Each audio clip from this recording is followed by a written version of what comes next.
নারে তাকবীর! আল্লাহ!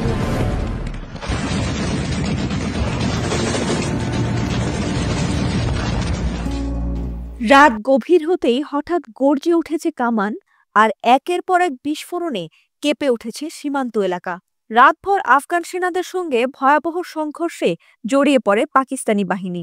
ইতোমধ্যেই আফগানিস্তানের ১৯টি সীমান্ত ঘাঁটি দখলে নিয়েছে পাকিস্তান সেনাবাহিনী, আর এতে পিছু না হটে সমানতালে প্রস্তুতি নিচ্ছে আফগানরাও। তাহলে কি এবার যুদ্ধে জড়াচ্ছে এই দুই প্রতিবেশী দেশ?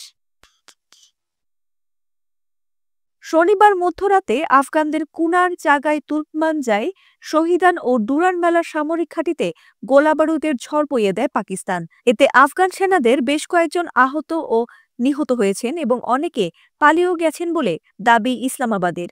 অন্যদিকে পাক সেনাদের কয়েকটি ঘাঁটি ধ্বংস করা হয়েছে এবং একাধিক স্থানে তীব্র সংঘর্ষের পর পাকিস্তানি বাহিনী তাদের বেশ কিছু অবস্থানকে ত্যাগ করতে বাধ্য হয়েছে।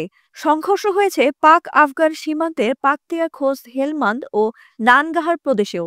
তবে হঠাৎ করে কেন আফগান সীমান্তে হামলা চালালো পাকিস্তান? এই সংঘাতের পেছনে রয়েছে বেশ গভীর কিছু কারণ। কয়েকদিন আগে তেহরিক ই তালিবান পাকিস্তান বা টিটিপির নেতাদের আশ্রয় দেওয়ার অভিযোগে কাবুলে বিমান হামলা চালায় পাকিস্তান, আর ওই হামলায় টিটিপি প্রধান নূর ওয়ালি মেসুদ সহ কয়েকজন নিহত হয়েছে বলে গুঞ্জন ছড়ায়। এরপর থেকে উত্তপ্ত হয়ে ওঠে দুদেশের সীমান্ত। এ প্রসঙ্গে কাবুলের প্রতিরক্ষা মন্ত্রণালয় বলছে, পাকিস্তান আফগানদের সার্বভৌমত্বে আঘাত এনেছে আর তারই জবাব দিতে তারা বাধ্য হয়েছে। পাল্টা হামলায় আফগান বাহিনীও পাকিস্তানের আঙ্গুরাড্ডা, বাজাউর কুর্ম ও দির এলাকায় কয়েকটি ঘাঁটিতে আঘাত হানে। তালেবান সূত্রের দাবি, তাদের বাহিনী অন্তত ৫টি পাকিস্তানি সেনা ঘাঁটি দখল করেছে এবং কয়েকটি ট্যাঙ্ক ধ্বংস করেছে। এমনকি এসব সংঘর্ষে পাকিস্তানের ডজনেরও বেশি সেনা নিহত এবং আহত হয়েছে। অপরদিকে আফগানদের এমন দাবি নাকচ করে দিয়েছে পাকিস্তান, যদিও এ সংঘর্ষে তাদের ট্যাঙ্ক, ড্রোন ও ভারী অস্ত্রের ব্যবহার করতে দেখা গেছে। সাম্প্রতিক বছরগুলোতে আফগানিস্তান ও পাকিস্তানের মধ্যে সম্পর্ক ক্রমেই অবনতি ঘটছে। ইসলামাবাদ অভিযোগ করে আসছে, আফগানরা টিটিপিকে আশ্রয় দিচ্ছে এবং সেখান থেকে পাকিস্তানে হামলা চালাচ্ছে তারা।